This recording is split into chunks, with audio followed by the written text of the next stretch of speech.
Là, c'est le ballon qui est percé à remplacer.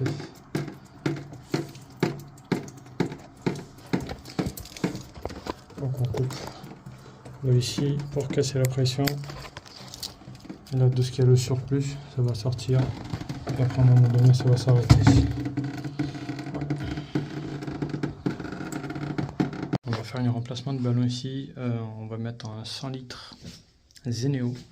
C'est un chauffe-eau Atlantique Zeneo avec une résistance sciatique. C'est pas une résistance blindée. Sciatique, elle coûte environ 100-150 € plus cher qu'une blindée. Mais vous avez beaucoup d'avantages dans le sciatique. En cas où si la résistance elle est en panne ou la carte mère elle est morte, sans remplacer le ballon, vous pouvez remplacer la petite pièce. Donc du coup ici, on a le ballon qui fuit. Donc je connais pas ce marque là, c'est un 100 litres. Alors ça fuit ici. Donc pour moi, c'est la tige filetée qui sort, elle est percée à l'intérieur. Donc il a date de plus de 15 ans. Donc voilà, je pense que le ballon il a fait son temps. Ça, c'est une résistance blindée. Donc nous, on va mettre un ballon avec une résistance sciatique. Celle-là, c'est différent par rapport à l'autre. Donc du coup, alors ici, on garde la réducteur de pression. Peut-être on va changer flexible là et ici, peut-être on va rajouter un autre flexible. Mais pour le moment, on ne sait pas. Donc tout dépend de l'installation de ballon qu'on va faire. Donc là, peut-être qu'on aura besoin de modifier les fixations, mais on ne sait pas encore. Voilà. Donc d'abord, la première chose qu'il faut faire à chaque fois que vous intervenez, il faut vidanger le ballon. Première chose, moi, sauf que le ballon, je l'ai déjà vidangé depuis vendredi. Donc voilà. Là, on est lundi, donc tout le week-end, on n'a pas pu faire un remplacement de ballon. Donc on va attaquer aujourd'hui. Donc on retire tout le ballon. Et puis je vous fais voir.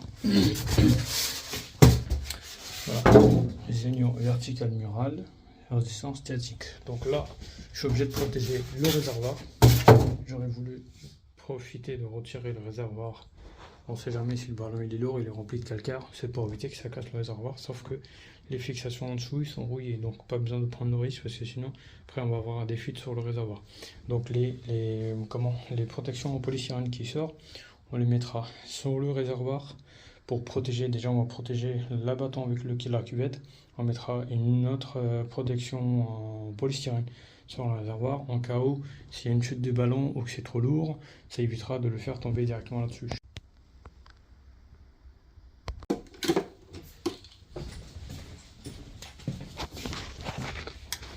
Hop, voilà.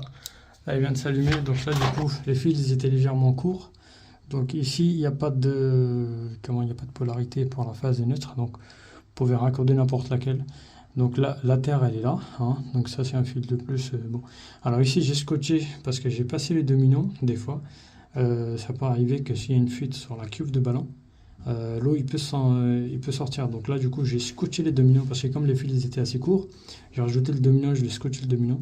Donc là, du coup, le ballon, il fonctionne, donc il n'y a plus qu'à régler la température.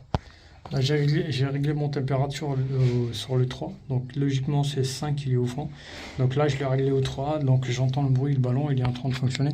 Donc ce que je vous disais, résistance statique, c'est qu'en fait cette partie-là c'est la résistance. Une fois que vous avez coupé, vous pouvez dévisser les vis ou bien retirer le clip d'ici. Vous retirez la résistance tranquillement, ça se retire. Il faut dévisser par contre ce vis là. Donc vous pouvez la retirer, remplacer. Voilà, souvent, soit c'est la résistance qui est au service, ou soit c'est ce relais là qui est au service. Donc voilà à quoi ça ressemble électriquement le ballon résistance statique.